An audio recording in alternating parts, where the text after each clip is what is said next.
그래서 이사야 선지자가 완전히 그냥 아무것도 안 입고 벗고 다녔다라고 주장하는 학자들도 있는데, 선지자의 복장에 해당하는 겉옷을 벗은 거다. 그러면 이사야로서는 나중에 좀 설명을 하겠습니다만은, 자기가 입고 다니는 겉옷을 완전히 벗었다라는 말은 옷에 따라서 신분이 많이 결정됩니다. 그 당시에는 우리나라에 요즘 뭐 잘 사는 사람 명품, 요즘 못 살아도 명품, 뭐 다 막 좋은 옷 걸쳐버리지만, 그 당시에는 아무나 아무 옷을 입는 게 아니에요. 예전에 TV를 보니까 실험을 하더라고요.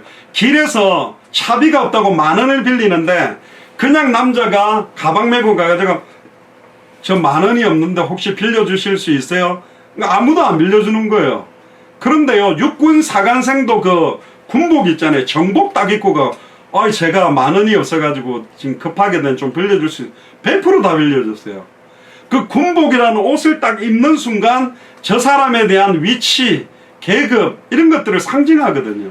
그러니까 사실은 이사야가 옷을 벗었다는 말은 자기가 선지자로서, 그 당시에 수많은 가짜 선지자도 있고 많은 선지자들이 있는데, 자기의 모든 신분과 권세와 위치 자체도 다 벗겨버린 겁니다. 아예 이사야 선지자의 모습 자체가 메시지가 되게 만들어버린 거예요. 굉장히 나중에 중요한 내용이 나옵니다. 여러분들이 지금까지 태어나면서부터 초중고대학을 거쳐서 결혼을 하고 자녀를 놓고 지금까지 오는 동안에 여러분들이 겪었을 영적, 정신적, 마음적, 육신적인 모든 문제들, 지금 현재도 여러분들 자녀를 통해서 와 있는 문제들, 지금도 여러분들이 질병 가운데 고통받고 있는 문제들, 지금도 영적으로 어려움, 고통받고 있는 상황, 정신적으로 고통받고 있는 상황, 마음에 고통받고 있는 상황, 육신의 질병을 갖고 있는 그 상황도 예표와 기적이 되게 하기 위한 게 하나님 계획입니다. 할렐루야. 옆 사람한테 말하세요. 반드시 예표와 기적이 될 것입니다. 할렐루야. 굉장히 중요한 말입니다. 계속 이제 한번 봅시다. 잠옷을 입고 돌아다녔다기보다는 그냥 속옷 팬티만 입고 돌아다닌 겁니다. 그러니까 그게 뭐예요? 완전 미친 사람 아닙니까? 그런데 신학적으로는 이 선지자 이사야가 이런 식으로 움직인 것을 행위 예언이랍니다. 간혹 요즘 보면 행위 예술가라는 사람들이 있죠. 그게 뭐냐? 자꾸 사냥을 해가 짐승을 죽이니까 사람이요, 아예 그 짐승머리 탈을 쓰고 땅바닥에 들어누워 있어요. 짐승 죽이지 말라는 거야. 지금 미국도 그 흑인 플로이드가 이렇게 경찰관이 아예 수갑을 뒤로 채웠는데도 그냥 땅바닥에 놓고 무릎으로 그냥 목을 눌러가 8분매 총과 이래가지고 숨을 못 쉬겠다는데도 끝까지 눌러놔가지고 결국은 죽었거든요. 그래서 지금 미국의 100몇십 개 도시에서 지금 막 폭동도 일어나고 데모도 일어나고 있는데, 그때 사람들이 그 플로이드가 고통받았던 8분 몇십 초를 똑같이 땅바닥에 누워있는 퍼포먼스를 하는 거예요. 그러니까 막 수백 명이 땅바닥에 8분 몇 초 동안 알람 딱 설정해서 누워있는 거예요. 그러면서 플로이드가 이렇게 고통을 받고 있었다는 것. 그러면서 사람들이 땅바닥에 누워있으면 저게 뭘까? 또 뭐 정치인들이 간혹 보면 삼보일배 이래가지고 세 걸음 딱 걸고 절 한번 하고, 이런 행위예술처럼 이사야 선지자가 완전히 겉옷을 벗어버리고 맨발로 돌아다니면서 하나님의 음성을 전하는 것 자체가 메시지인 거예요.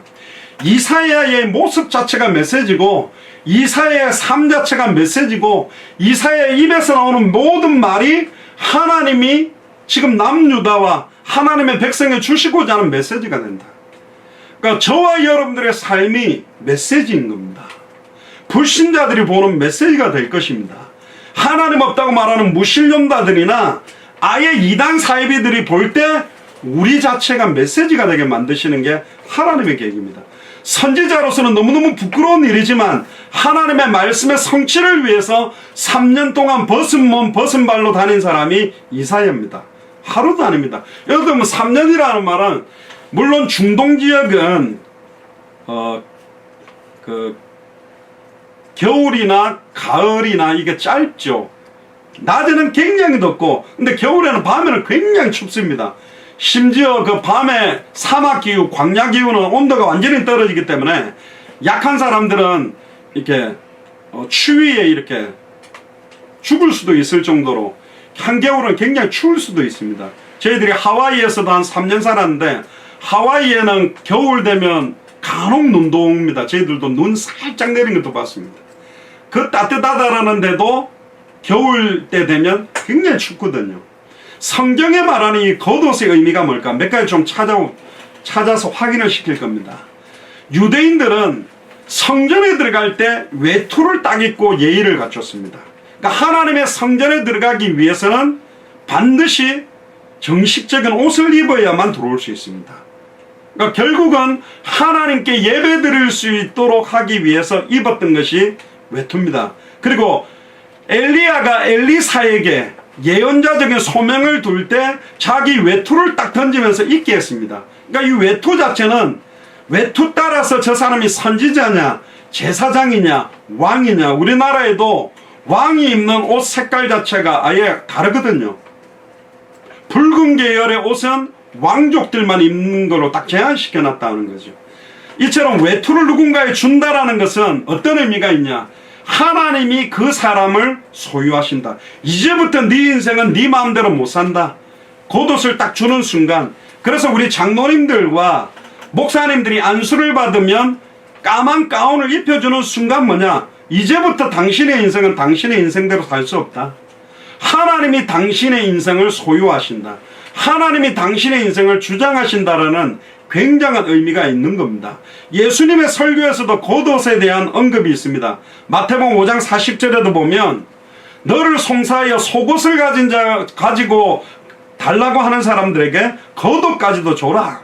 이 겉옷은 그 당시에는 생존과 직결되는 경우예요. 팔레스타인 일교차가 너무 심하기 때문에 가벼운 옷차림으로는 겨울에 밤을 못 버팁니다. 근데 이사야는 겨울에도 맨발에 팬티만 입고 돌아다니면서 메시지를 전한 겁니다. 디모데후서 4장 13절에도 보면 바울이 디모데한테 이렇게 말하죠. 겨울이 다 되오니까 추우니까 네가 올 때에 내가 드로아 가보의 집에 둔 겉옷을 가지고 오고 또 책은 특별히 가죽 종이에 쓴 것을 가져오라. 이 책 자체가 성경을 말하는 겁니다. 결국은 바울의 서신이 결국은 가죽 종이에도 쓰여지고 두루마기에도 쓰여지거든요. 근데 그 당시에 이사야 당시에는 겉에 있는 외투가 워낙 비싸가지고 이 한 벌 가지고 가족들이 돌려 입거나 담보로 잡혀서 돈을 빌리기도 했답니다. 그러면 지금으로 말하면 뭐냐? 겨울 되면 롱패딩 있잖아요. 따뜻하잖아. 그게 한 개밖에 없어가지고 밖에 나갈 때 그 롱패딩을 번갈아 입고 나갔다 들어오는 것처럼 이 겉옷이 굉장한 어떤 값어치도 있고 비싼 거였습니다. 그래서 여러 벌 겉옷을 가지고 있는 것은 굉장히 부유한 척도다. 옛날에 우리나라도 그 노스페이스 잠바 그것도 가격대대로 계급을 만들어가지고 돈 없는 집에는 뭐 얼마짜리 점점점점 이래가 막 비싼 옷 이렇게도 하기도 했는데 그 당시에도 이 겉옷이 그렇습니다. 그런데 갈라디아서 3장 27절에 사도 바울은 예수를 그리스도로 믿고 세례를 받는 이는 모두 그리스도라는 옷을 입게 되는 것이다. 그렇게 말했습니다. 결국은 하나님 말씀 앞에 벌거벗은 것처럼 드러났던 우리가 우리의 모든 수치와 능력이 드러난 나의 영적인 실체, 나의 생각에 여러분들 막 잔머리 굴리던 사람이 그 잔머리 굴리던 게 들통났을 때, 내가 하나님 앞에 수단 방법을 썼을 때, 내가 계산 놓고 있는 게 다 드러났을 때 얼마나 부끄럽습니까? 하나님 앞에 내 영혼과 생각과 마음과 육신적인 모든 부끄러웠던 것들을 완전히 드러내고 예수를 그리스도로 믿음으로 그리스도의 옷을 입어라. 빛의 갑옷을 입어라. 하나님의 전신갑주를 입어라. 너희들은 결국은 벌거벗은 채로 끌려가게 돼 있다. 맨발로 끌려갈 수밖에 없는 존재들이다. 그러나 하나님을 의지하면, 예수를 그리스도로 믿는다면, 전능하신 하나님께 소망을 둔다면 빛의 갑옷을 입을 수 있다는 것입니다. 이게 사실은 이사야가 벌거벗고 다니는 게 메시지라니까요. 옛날에 우리 어린이 동화에도 그런 게 있었잖아요. 어떤 왕이 너무 허례허식이 심해가지고 아무리 비싼 옷을 만들어도 양이 안 찬 거예요. 그래가 전국에다가 방을 냅니다. 가장 아름다운, 정말로 세상에 찾을 수 없는 고귀한 그런 옷을 만드는 사람에게 내가 어마어마한 상을 내리겠다. 그러니까 막 별의별 재료로 옷을 만들어 왔는데 어떤 한 사람이 딱 안 보이는 어떤 옷을 딱 들고 가지고 왕이시여, 이게 세상에 둘도 없는 가장 화려한 옷입니다. 그래? 안 보이는데? 아닙니다.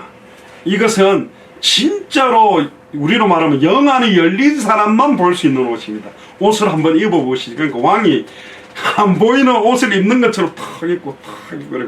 와, 멋있어. 그러니까 주변에서요, 모든 사람이 예스맨인 거예요. 예스맨만 있으면 망하는 결례를 보여주는 겁니다. 와, 이거 왕이시여, 이렇게 멋있는 옷은 처음 봤습니다.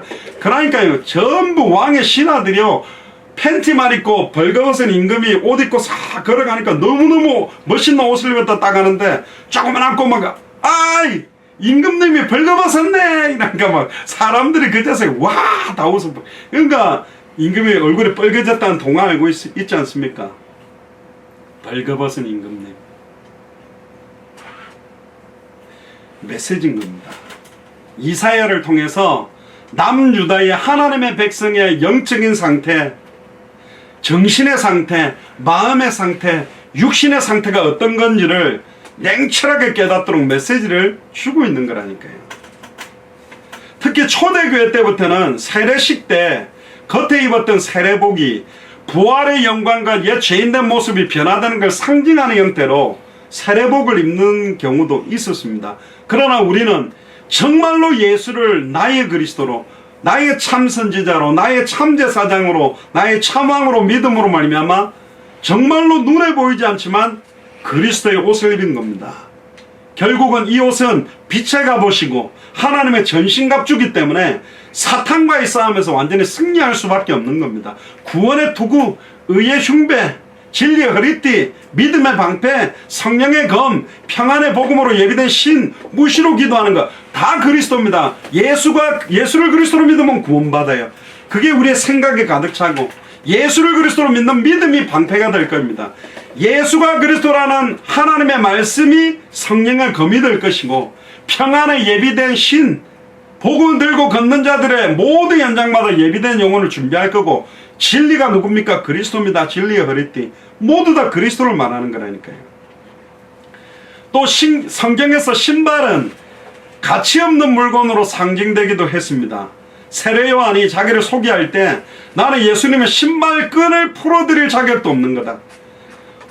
그 당시에요, 예수님 당시에 가장 천한 종이 누구냐? 문에 서 있다가 그 손님이 오면 그 신발을 끌어주는 거예요. 그 당시에 광야에, 사막에, 모래에 흙이 다 묻은 그걸, 특히 비 오는 날 진흙을 질퍽질퍽 밟고 들어온 손님에게 그 신발을 손으로 끌는다라는 게 얼마나 지저분합니까?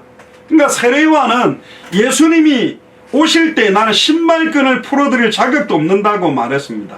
주인의 신을 풀어주거나 손님의 끈을 풀어주는 것이 가장 천한 일로 이야기도 되기도 했어요.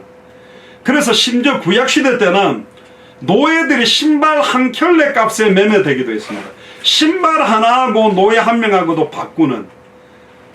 그래서 예수님도 선지자들에게 신발을 신는 것, 이거는 특별한 사명을 가진 자들이 임무를 받았을 때 여행을 준비하는 겁니다. 우리로 말하면 현장 전도하러 갈 때 전도 자료를 딱 준비해서 자동차를 딱 타고 나가는 것처럼 신발을 입고 겉옷을 딱 입는다란 말은 선지자로서의 사명을 받은 자들의 모습을 말하는 거예요. 그런데 겉옷을 벗었고 신발을 벗었습니다. 그 말은 뭡니까? 지금 남유다가 선지자의 직분을 잃어버렸다. 모든 나라의 선지자의 나라, 제사장의 나라, 왕의 나라로 역할을 할 나라가 남유다인데, 진짜 하나님을, 여호와 하나님이 누구며 장차 오실 메시아의 언약을 몰라서 이 나라 저 나라, 아수르 나라, 애굽의 구스의 아의 눈치를 보고 살아가는 완전히 불신자들 사이에서 이런 의견도 못 내고 저런 의견도 못 내고 완전히 황당하게 있는 모습들을 이사야의 벌거벗고 신발 벗고 다니는 모습을 통해 메시지를 주는 겁니다. 너 벌거벗고 있어. 너 신발도 벗은 상태야. 그 말은 뭐예요? 거꾸로 말하면 빨리 신발을 신으라. 빨리 겉옷을 입어라. 그리스도의 겉옷을 입고 평안의 복음에 예비된 신발을 신고 네가 가서 선포해야 될 내용이 있어야 된다. 선포할 내용이 있냐? 지금 그 이야기를 하는 겁니다. 제자들을 파견할 때도 두보로 가지지 말고 신발을 신으라고 지시했죠. 신발을 신는 것은 그 사람이 노예가 아니라 자유인임을 의미하는 겁니다. 신발이 벗겨졌다라는 말은 바로 뭐냐? 노예가 된다는 말입니다. 남유다가 노예가 된다는 말이에요. 신발을 신는 것은 자유민의 특권입니다. 포로나 노예만 맨발로 끌려다니는 거라니까요. 그런데 신발을 벗는 행위가 법적인 의미를 가지는 경우가 있습니다. 누가복음에 방탕한 탕자 이야기를 알죠. 그 탕자가 아버지에게 돈을 따받아가 허랑방탕하게 쓰고 돌아왔을 때 아버지가 이 탕자에게 해준 게 있습니다. 가장 좋은 옷을 입히고 그 발에 신을 신겨라. 그 말은 뭡니까? 아들이 집을 나가기 전에 가지고 있던 신분과 권세와 사명과 권리를 다시 회복시켜라. 할렐루야. 하나님을 떠나서 아예 일평생 사단에게 매여 종로로 됐던 네가 이제는 하나님의 선지자의 사명을 가지고 아예 신분과 권리를 완전히 회복시키는 겁니다. 또 신발이라는 것은 점유와 정복의 상징을 나타내기도 합니다. 신발을 벗는다는 것은 그 장소에 대한 존경을 표시하는 겁니다. 그래서 모세가 하나님을 떨기나무가 타오르는데 불은 붙지 않았는데 불꽃이 나오를 때 신발을 벗어라. 네가 선 곳은 거룩한 곳이다. 신발에 여러 가지 의미가 들어있어요. 그럼 왜 이사야에게 이야기를 했냐? 징조와 예표 때문입니다. 결국은 애굽과 구스가 아수르에게 끌려가게 될 건데 그때 벗은 몸 벗은 발로 애굽도 구스도 끌려가고 심지어 애굽과 구스를 의지했던 너도 끌려갈 것이다. 절대로 구스와 애굽을 의지하지 말라. 그게 징조와 예표의 핵심입니다. 다른 말로 말하면 하나님만 의지해라. 그들을 의지하다가 너희들도 부끄러움을 당할 것이다. 그겁니다. 그런데 안타까운 건 뭐죠? 남유다가 벌거벗은 몸으로 맨발로 끌려갑니다. 안타깝게도. 그러니까 이사야의 메시지를 듣지 않았어요. 하나님은 때때로 하나님의 메시지를 계시하기 위한 수단으로 선지자들의 삶에 선지자들에게 나타나는 많은 모습의 메시지를 집어넣고 있습니다. 우리가 요엘서 2장 28절이 오순절 마가의 집 다락방의 성령 충만함으로 회복됐다면 우리는 만인 선지자 직분, 만인 제사장 직분, 만인 왕 직분을 갖고 있다면 우리는 언제든지 누구에게든지 복음을 말할 수 있는 선지자 직분을 받았지요. 우리에 대한 부르심에 대한 소망을 묻는 자들에게 대답할 것을 항상 준비하라고 이야기한 것처럼 주중에 호세에게도 메시지를 줬어요. 창녀와 결혼을 해라. 그리고 자녀들에게도 다 수치스러운 이름을 붙여줍니다. 그러니까 몸 파는 여자고 여자를 사모로 이렇게 삼았는데 그랬으면 이제 목사 사모처럼 지내야 되는데 웬걸. 잠깐만요. 지금 유튜브가 잠깐 끊어졌네요.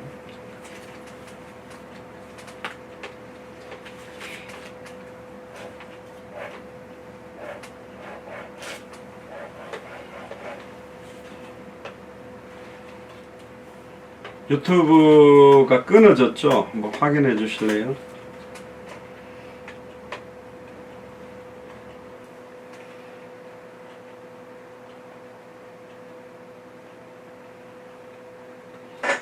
잠깐만 유튜브를 다시 좀 하겠습니다. 끊어주세요. 이상하네요. 지난주도 그랬는데 화상이 원래는 끊어지면 끊어져야 되는데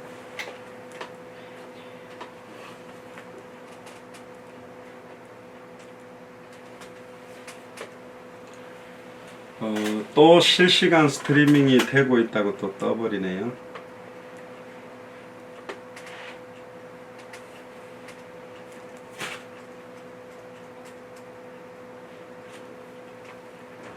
제 개인 스트리밍으로 가겠습니다. 잠깐만 유튜브 링크 다시 올리고 하겠습니다.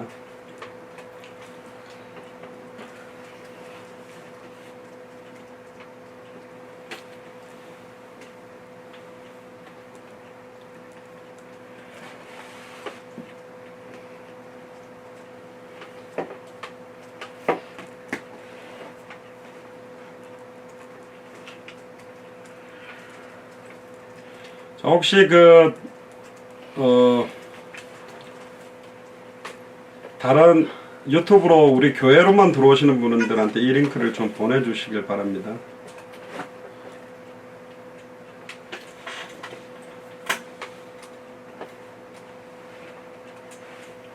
예, 제가 새로 올린 그 링크로 들어오시면 되겠습니다.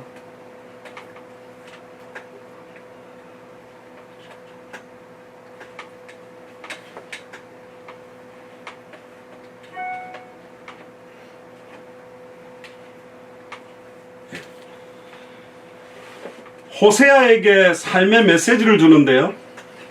선지자의 사모가 계속 사모가 된 이후에도 창녀짓을 하는 겁니다. 너무 고통스러운 거예요. 그리고 세 명 자녀에게 희한한 이름을 붙이라고 말합니다. 고멜을 통해서 세 자녀를 놓는데 첫째와 셋째는 아들이고 둘째는 딸입니다. 그들의 이름 순서가 이스르엘, 로루하마, 로암입니다. 첫째 아들 이름인 이스르엘은 사마리아 산지에서 갈릴리에 있는 골짜기 이름이기도 하고 남부 길보아산 길석에 있는 도시 이름이기도 하는데, 여기는 사사 기드온이 미디안 사람을 쳐서 부수고 승리한 곳입니다. 장소 이름이죠. 어떤 면에서는 승리를 상징하는 이름 같지만 비극적인 과거가 들어있는 이름입니다. 이세벨이 나봇을 살해하고 예후가 이세벨과 어무리의 집안 사람들을 잔인하게 죽였던 곳이 이 이스르엘이라는 지역이거든요. 결국은 부정과 그 부정에 대한 피해 심판이 기억나게 하는 거기 때문에 그 잔인한 심판을 의지합니다. 그러니까 호세아와 고멜을 통해서 낳은 첫째 이름의 뜻이 뭐냐? 심판을 받게 된다, 그런 뜻입니다. 심판받게 될 것이다. 이름을 희한하게 지은 거죠. 둘째 딸 이름이 뭐냐? 로루하마인데요, 긍휼히 여김을 받은 자라는 의미인 루하마에 부정어가 붙은 것이 로루하마입니다. 그 말은 뭐냐? 둘째 딸의 이름이 긍휼히 여김을 받지 못하는 사람이다, 그런 뜻이에요. 아니, 그러니까 우리로 말하면 망할 아들, 저주받을 아들, 이런 식으로 이름을 지은 겁니다. 셋째 이름이 뭐냐? 로암니는 나의 백성이라는 뜻의 암미라는 부정어가 붙어가지고 내 백성이 아니다, 하나님 백성이 아니다, 이런 이름을 지으라는 겁니다. 황당하지 않습니까? 근데 이걸 누가 지어줬냐? 하나님이 지어줬어요. 그러니까 호세아는 황당한 겁니다. 첫째는 심판받아라, 두 번째는 뭐죠? 아까 긍휼히 여김을 받지 못하는 사람이다, 셋째는 뭐죠? 나의 백성 아니다. 그러니까 이름 부를 때 어이 마귀 자녀, 어이 심판받을 놈, 이렇게 부르는 거예요. 이거 황당하잖아요. 하나님이 무슨 이름 콩가루지만이 어디 있어요? 아버지는 선지자인데 선지자의 아내는 창녀짓을 하고 있고 이남일년대 애들 이름도 이상하게 지어놨다니까. 이게 뭐냐? 메시지입니다. 일평생 메시지를 준 거예요. 그래, 네 아내가 그렇게 창녀짓을 하니까 고통스럽냐? 이방 신상 앞에 가서 영적으로 음란한 짓을 하고 있는 이스라엘 향한 메시지를 제대로 던져라. 이스라엘이 심판받게 될 것이라고 메시지를 던져라. 긍휼히 여김을 받지 못하는 이스라엘이라고 메시지를 던져라.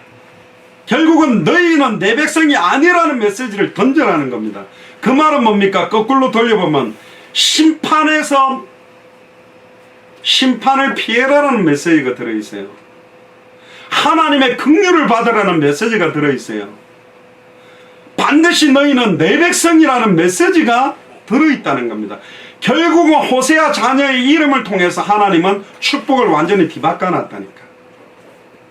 심판에서 빠져나오도록 만들어주셨고, 하나님의 긍휼이 이스라엘에 임하도록 만들어놨고, 하나님의 백성이 만들도록 만드는 게 메시지입니다. 이게 행위 예언이라는 것이 이 안에 들어있는 거예요.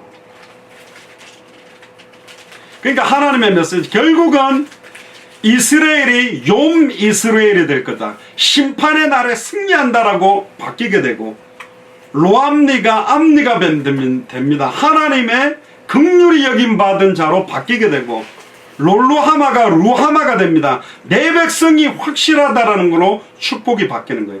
역설적인 메시지를 이름을 주신 겁니다. 지금 여러분들이 영적으로 굉장히 고통당하면서 왔습니까? 어떤 질병에 계속 고통받고 있습니까? 자녀 문제로 고통받고 있습니까? 그걸 통해 메시지라는 거예요.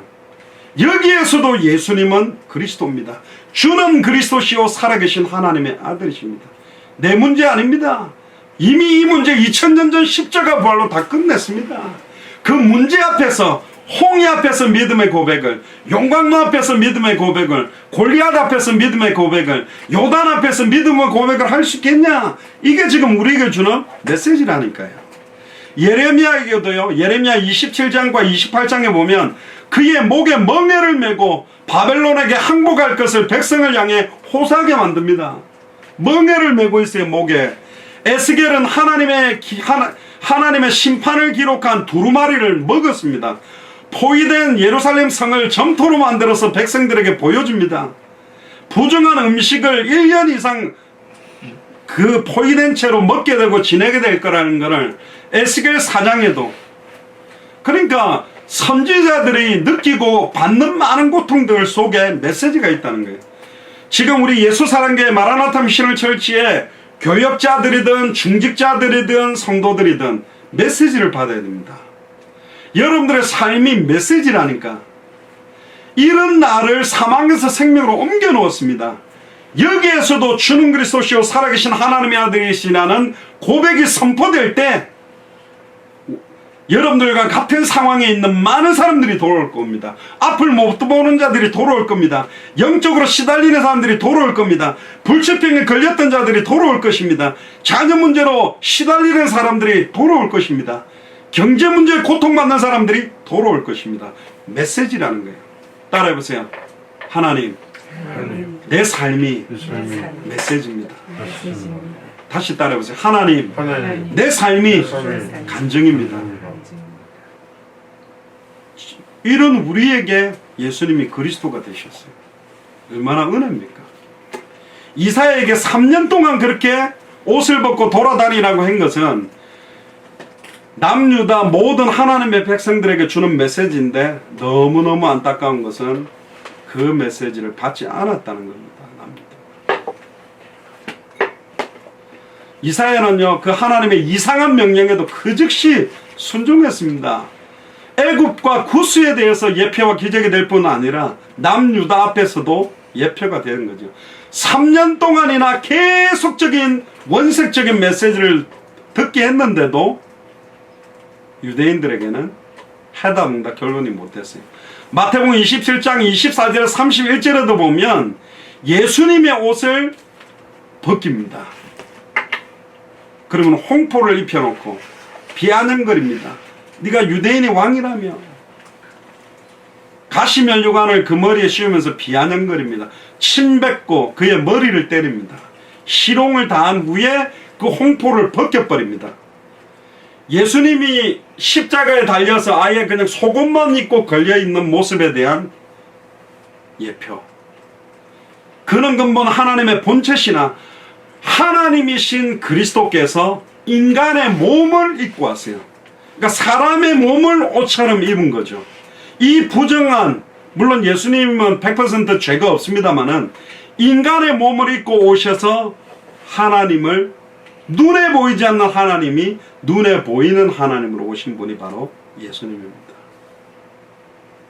그 예수님을 나의 그리스도로 믿고 영접할 때 우리는 그리스도로 옷을 입는, 그리스도로 옷을 입는다는 말은 머리끝부터 발끝까지 성령의 충만함을 덧입게 되는 은혜가 우리에게 임하는 거죠. 아멘입니까?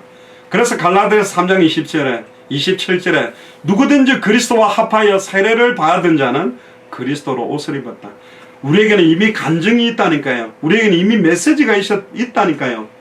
우리가 바로 메시지입니다. 우리의 삶 자체가 메시지라니까. 수단 방법 쓰고 인본주의 쓰고 하나님을 대적하고 내 뜻대로 살았던 나를 사망에서 생명으로 옮겨 놓으신 겁니다.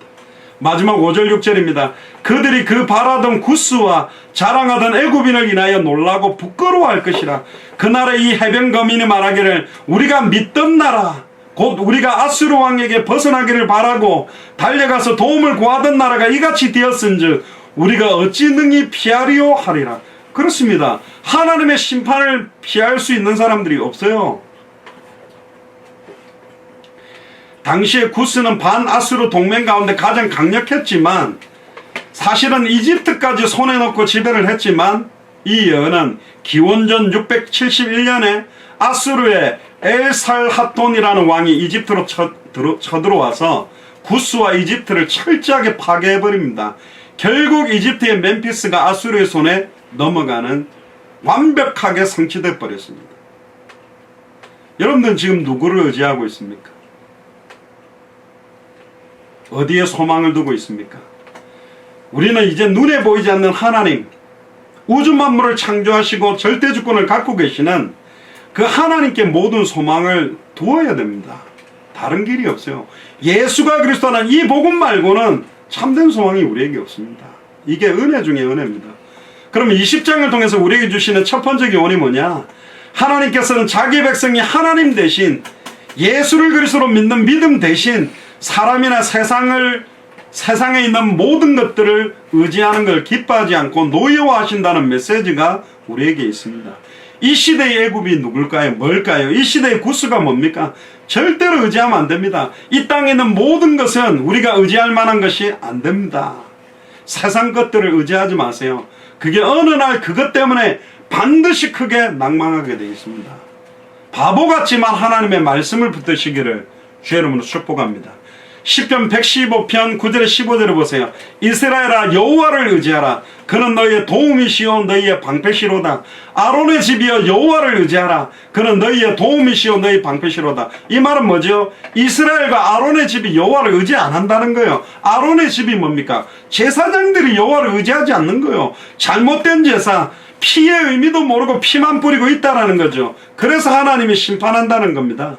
여호와를 경외하는 자들아 너희는 여호와를 의지하여라. 그는 너희의 도움이시오 너희의 방패시로다. 여호와께서 우리를 생각하사 복을 주시되 이스라엘 집에도 복을 주시고 아론의 집에도 복을 주시며 높은 사람이나 낮은 사람을 막론하고 여호와를 경외하는 자들에게 복을 주시로다. 여호와께서 너희를 곧 너희와 너희의 자손들을 더욱 번창하게 하시기를 원하노라. 너희는 천지를 지으신 여호와께 복을 받은 자로다. 할렐루야. 우리는 이미 복을 받았습니다. 하늘에 속한 신령한 복의 실체가 누구죠? 예수 그리스도. 그분이 우리 안에 성령으로 계신 게 완전한 복을 받은 겁니다. 둘째가 뭡니까? 하나님께서는 자기 백성이 하나님 대신 의지하는 것들을 패해버립니다. 에베소서 2장 3절에 전에는 우리도 다 그 가운데 우리 육체의 욕심을 따라 지내며 육체와 마음에 원하는 것을 하여 다른 이들과 같이 본질상 진노의 자녀이었더니 하나님께서는 우리가 예수를 그리스도로 믿는 믿음 외에 잘못 의지하는 세상의 것이 얼마나 허무한가를 깨우쳐 주십니다. 반드시 그건 무너질 겁니다. 사람도 의지하지 마세요. 사람도 아닙니다. 결국 그리스도밖에 없어요. 세상의 모든 것들은 처음부터 헛되다고 이야기합니다. 솔로몬이 말했죠. 전도서 1장 1절에 11절에 전도자가 이르되 헛되고 헛되며 헛되고 헛되니 모든 것이 헛되도다. 해 아래 수고하는 모든 수고가 사람에게 무엇이 유익한가? 한 세대는 가고 한 세대는 오되 땅은 영원히 있도다. 해는 뜨고 해는 지되 그 떴던 곳으로 빨리 돌아가고 바람은 남으로 불다가 북으로 돌아가며 이리 돌며 저리 돌아 바람은 그 불던 곳으로 돌아가고 모든 강물은 다 바다로 흐르되 바다를 채우지 못하여 강물은 어느 곳으로 흐르든지 그리로 연하여 흐르느니라. 모든 만물이 피곤하다는 것을 사람이 말로 다 말할 수 없나니 눈은 보아도 족함이 없고 귀는 들어도 가득 차지 아니하도다. 이미 있던 것이 후에 다시 있겠고 이미 한 일을 후에 다시 할지라 해 아래는 새 것이 없나니 무엇을 가리켜 이르기를 보라 이것이 새 것이라 할 것이 있으랴. 우리가 있기 오래전 세대에도 이미 있었느니라. 이전 세대들이 기억됨이 없으리니 장래 세대도 그 세대들과 함께 기억됨이 없으리라. 해 아래 새 것이 없고 모두 다 헛되다. 뭐만 새 것이죠? 예수를 그리스도로 알고 믿고 영원한 생명을 얻는 새 생명, 하나님의 말씀만 영원히 새로운 것입니다. 할렐루야. 마지막 세 번째, 그러므로 우리는 이 세상의 것을 절대로 의지하지 말고 오직 하나님만, 오직 예수를 그리스도로 믿는 믿음만 의지하며 성령 충만함 속에서 살아야 됩니다. 갈라디아서 5장 16절부터 26절을 같이 읽고 마치겠습니다. 내가 이르노니 너희는 성령을 따라 행하라. 그리하면 육체의 욕심을 이루지 아니하리라. 육체의 소욕은 성령을 거스리고 성령은 육체를 거스리나니 이 둘이 서로 대적하므로 너희가 원하는 것을 하지 못하게 하려 함이라. 우리가 원하는 건 뭡니까? 당대 세계복음화, 생명운동, 말씀운동, 제자운동을 못하게 하는 겁니다. 성령의 소욕과 육체의 소욕은 거슬려요. 하나님께 예배드리는 것과 막 게임하는 거하고 거스린다니까. 하나님이 기뻐하는 것과 사단이 기뻐하는 게 다르다니까요. 너희가 만일 성령의 인도하신 바가 되면 율법 아래 있지 아니하리라. 육체의 일은 분명하니 곧 음행과 더러운 것과 호색과 우상숭배와 주술과 원수 맺는 것과 분쟁과 시기와 분냉과 당짓는 것과 분열함과 이단과 투기와 술취함과 방탕함과 또 그와 같은 것들이나 전에 너희에게 경계한 것 같이 경계하노니 이런 일을 하는 자들은 하나님의 나라를 유업으로 받지 못할 것이요 오직 성령의 열매는 사랑과 희락과 화평과 오래 참음과 자비와 양선과 충성과 온유와 절제니 이 같은 것을 금지할 법이 없느니라. 같이 한번 읽읍시다. 시작. 그리스도 예수의 사람들은 육체와 함께 그 종력과 탐심을 십자가에 못 박았느니라. 할렐루야. 그리스도 예수의 사람들은, 예수를 그리스도로 믿는 사람들은 육체와 함께 그 정욕과 탐심을 이미 십자가에 못 박은 사람들이다. 만일 우리가 성령으로 살면 또한 성령으로 행할지니 헛된 영광을 구하여 서로 노엽게 하거나 서로 투기하지 말아라. 성령으로 살아야 됩니다. 성령으로 살면 성령으로 행할 수밖에 없다. 그래서 초대교회는 사도행전 5장 42절에 저희가 날마다 성전에 있든지 집에 있든지 예수는 그리스도라 가르치기와 전도하기를 그치지 않는 삶을 살았습니다. 3년 동안 벗은 몸과 벗은 발로 행하여 예표가 기적이 되게 하리라. 우리의 일평생이 하나님의 예표, 하나님의 기적이 되기를 주님 축복합니다. 이미 우리에게는 완전한 메시지를 받았고 완전한 증거를 가지고 있습니다. 완전한 간증을 갖고 있습니다. 이것이 나의 간증이요, 좀 이따 찬양할 겁니다마는 이것이 나의 찬송일세. 하나님, 내게 일어났던 좋은 거는 하나님이 하신 거고 안 좋은 건 사탄의 인 게 아닙니다. 사탄까지도 하나님의 주권 아래에 움직이고 있습니다. 하나님이 허락하셨던 나의 과거에 부끄럽고 어두웠던 과거들, 나의 영적 문제, 정신 문제, 마음의 문제, 육신의 문제, 환경 문제 아닙니다. 그게 저주가 아니요, 예수가 그리스도라는 복음으로 딱 비춰보니까 이 영적인 문제가 영적인 축복이요, 정신적인 문제가 정신적인 축복이요, 마음의 문제가 마음의 축복이요, 육신의 질병이 육체적인 축복이고 환경의 문제가 환경의 축복인 겁니다. 할렐루야. 나와 같은 상황에 있는데 예수를 그리스도로 알지 못해, 예수를 그리스도로 믿는 믿음이 없어서 일평생 자기를 자학하고 비하시키며 저주하고 있는 자를 건져내라는 메시지입니다. 저는 이렇게 기도했습니다. 하나님, 제가 어린이를 만나면 그냥 어린이 한 명을 만나는 게 아니라 전 세계 어린아이들의 문제의 근본 원인과 답을 줄 수 있도록, 청소년을 만나면 전 세계 200개 나라와 2000개가 넘는 미전도 부족 국가의 청소년 문제를 보도록, 우리 자녀의 문제를 본다면 전 세계 자녀들의 문제를 보라는 것입니다. 그게 우리에게 주시는 하나님의 예표고 기적입니다. 그래서 우리에게 또 이제 새로운 한 주간을 시작하면서 다가오는 수많은 문제 앞에서 진짜 예수를 그리스도로 믿는 믿음으로 완전히 넘어서고 승리하고 저주를 축복으로 바꾸어 놓는 그런 예표와 기적과 증거가 넘쳐나기를 주의 이름으로 축복합니다. 기도하겠습니다. 주는 그리스도시요 살아계신 하나님의 아들이시나이다. 하나님 감사합니다. 3년 동안 벗은 몸과 벗은 발로 행하여 예표와 기적이 되게 하라라는 말씀을 저희에게 주셔서 감사합니다.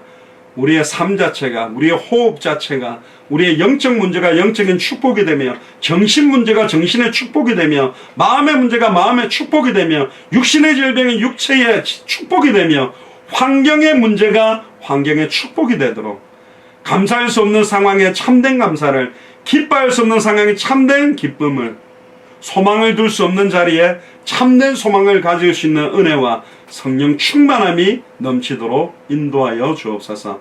감사를 드리며 2000년 전 십자가 부활로 모든 문제를 끝내시고 지금 우리 안에 성령으로 함께 계시며 마태복음 24장 14절을 성취하고 계시는 승리하신 주 예수 그리스도 이름으로 기도드리옵나이다. 아멘.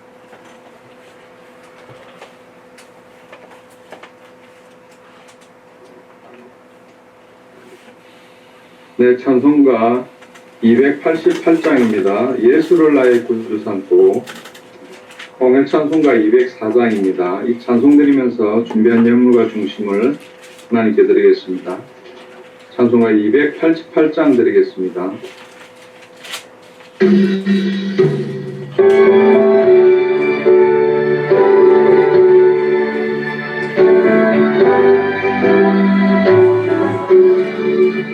예수를 나의 구주 삼고 성령과 피로서 거듭나니 이 세상에서 내 영혼이 하늘의 영광 누리도다.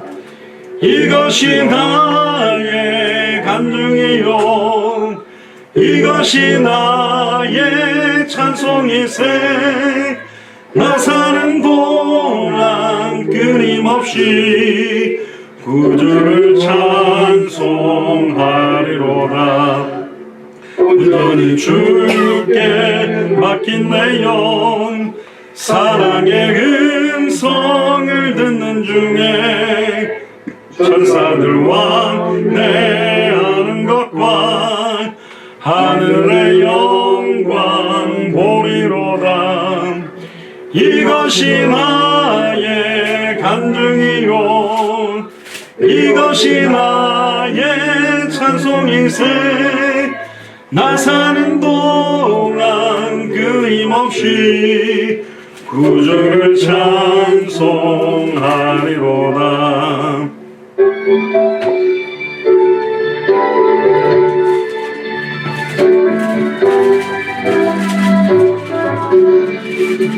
주 안의 기쁨 누림으로 마음의 풍랑이 잔잔하니 세상과 너는 간 것 없고 구속한 주만 보이도다.